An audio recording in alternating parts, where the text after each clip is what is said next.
Radhe Radhe.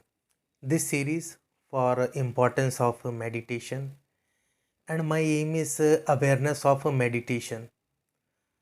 तो ध्यान कैसे काम करता है? ध्यान को जानने समझने के 3 चरण हैं। सबसे पहला चरण कि क्या है ध्यान, जिसके बारे में हमने अपने पहले एपिसोड में बात करी है।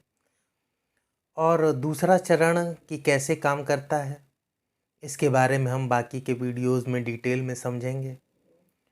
और तीसरा चरण प्रैक्टिकल, जब आप जान जाएंगे समझ जाएंगे उसके बाद में आप खुद प्रैक्टिकल करके अनुभव करके ध्यान से अपने जीवन का कल्याण करेंगे और कल्याण साधेंगे। तो आज का टॉपिक संसार के दुख का कारण। संसार के दुख के कारण को समझने की कोशिश करेंगे इस वीडियो में। तो संसार के दुख का कारण ये है कि हमारा मन जो कि कभी भी वर्तमान में रहता ही नहीं है, वर्तमान में रहता नहीं है, इस वजह से हमें सारी समस्याओं का सामना करना पड़ता है। अब वो वर्तमान में क्यों नहीं रहता है? क्योंकि हमने कभी उसको वर्तमान में रहना सिखाया ही नहीं। किस तरीके से वर्तमान में रहना है ये वो जानता ही नहीं है। इस वजह से सारी समस्याओं का सामना करना पड़ता है।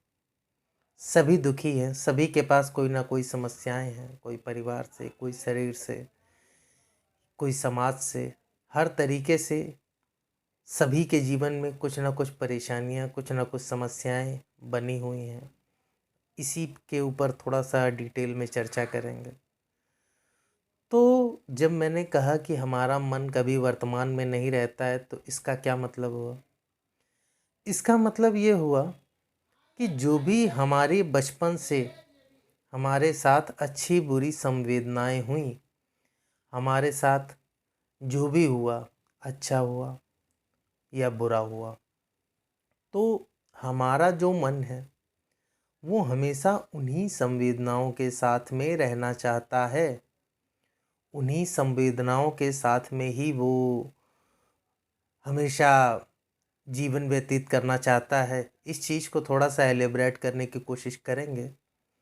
कहने का मतलब है कि अच्छाइयों का मतलब है कि जितनी भी अच्छी चीज़ें आपके साथ हुई बचपन से, जो भी आपने चाहा वो मिला, या आपने कुछ डिमांड करी पापा से या मम्मी से, या घर में आपने कुछ कहा खाने के लिए, या स्कूल में आपके अच्छे मार्क्स आए, तो जितनी भी हमारी अच्छी संवेदनाएं हैं वो हमेशा हमको अच्छी संवेदनाओं की तरफ ही आकर्षित करती रहती हैं।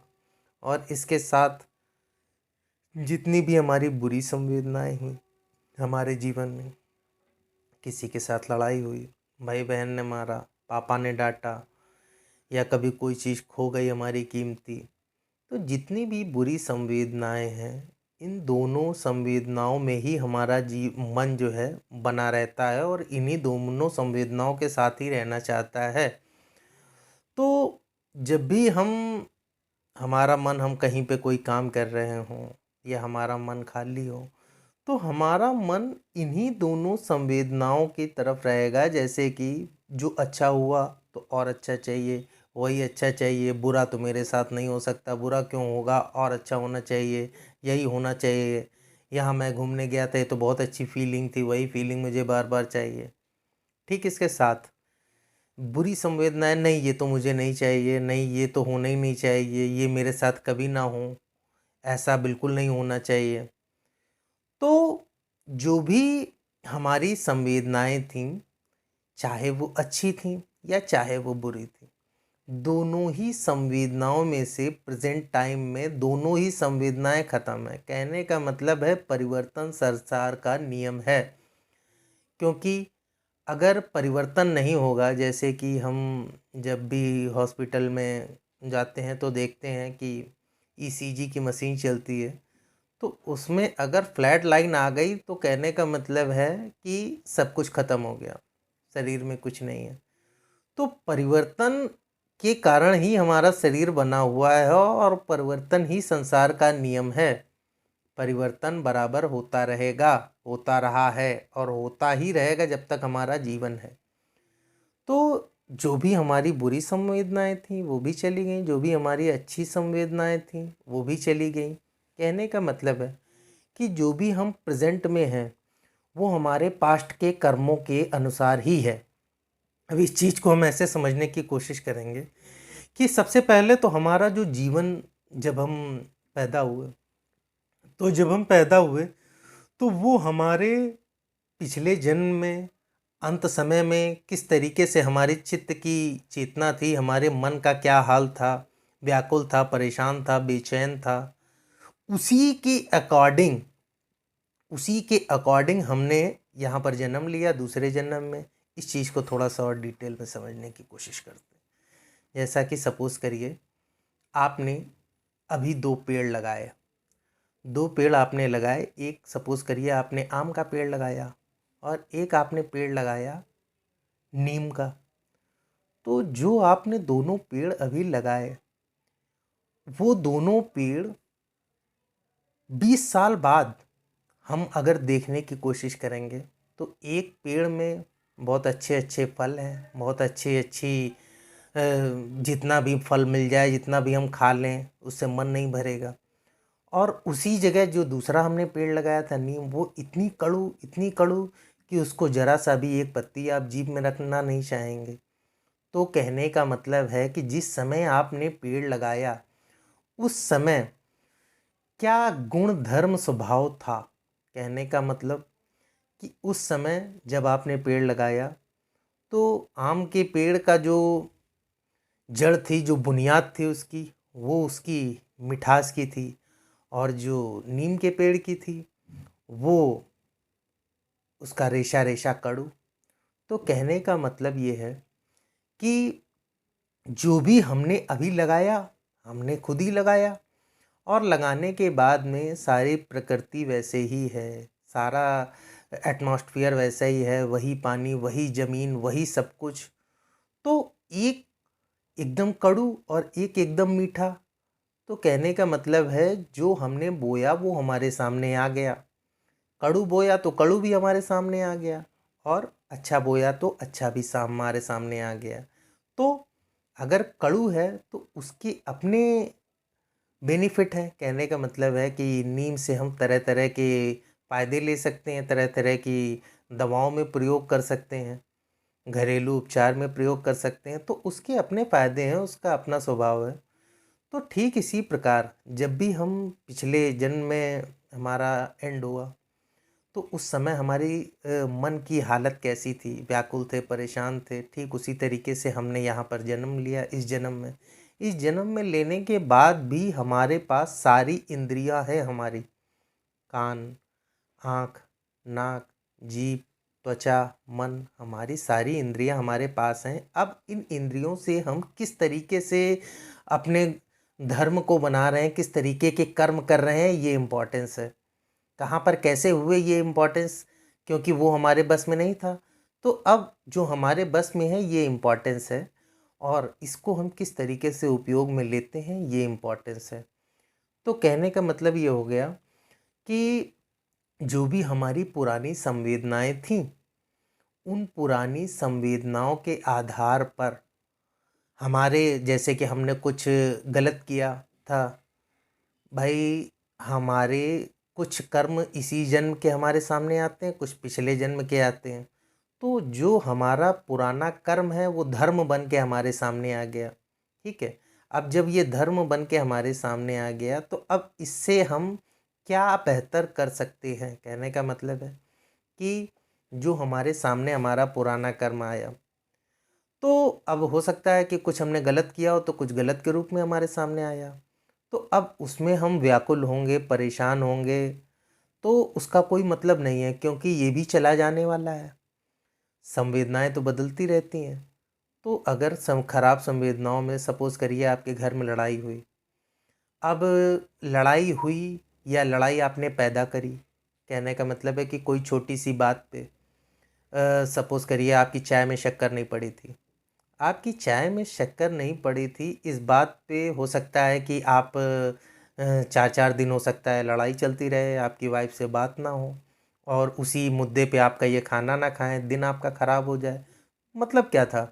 कहने का मतलब एक छोटी सी बात जिसका कोई मतलब नहीं, और फिर सब कुछ तो बदल जाने वाला है। सब कुछ, चाहे जितनी भी अच्छी से अच्छी संवेदना आ जाए, अच्छी से अच्छी अनुभूति आ जाए, वो भी बदल जाने वाली है।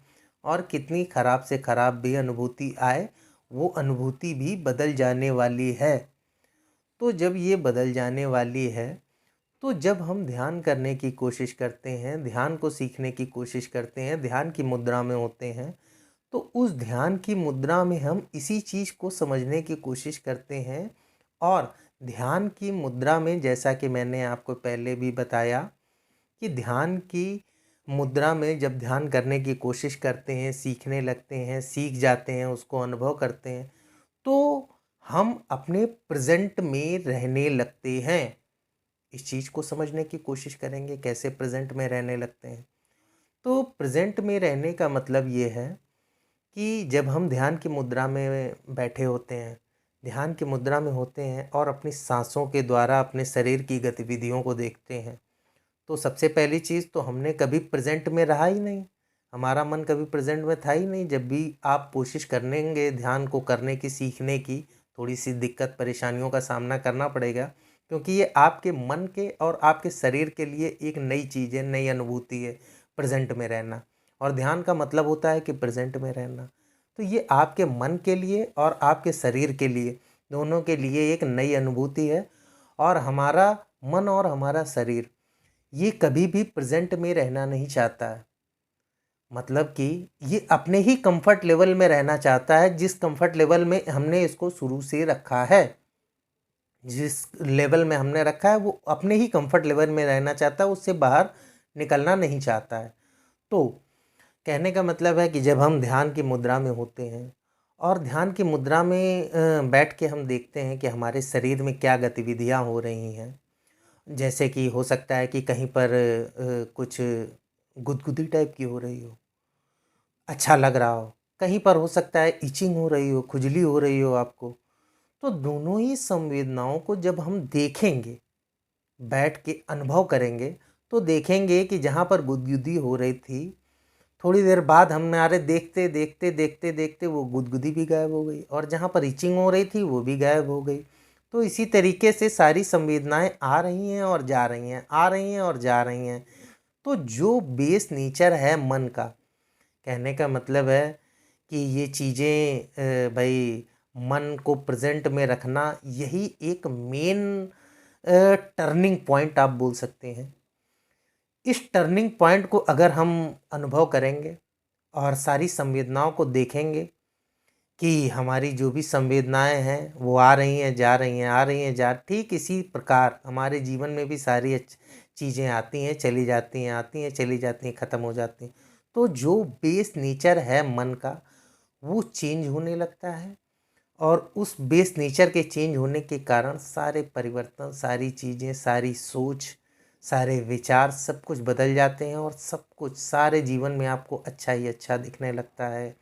और कितनी भी नेगेटिव परिस्थिति हो, आप उसमें विचलित नहीं होते हैं, परेशान नहीं होते हैं, समस्याएं नहीं उत्पन्न होती हैं।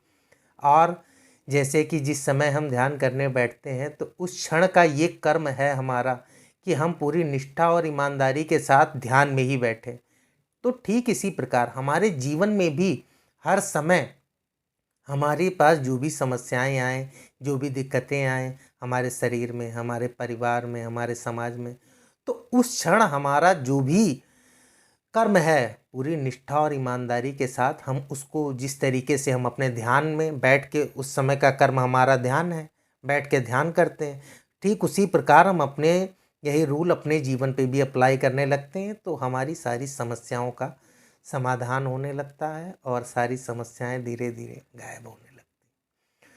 तो और भी टॉपिक इस सीरीज़ में हम कवर करेंगे, और आपके और कोई सुझाव हों तो ज़रूर मुझसे साझा करिए। राधे राधे।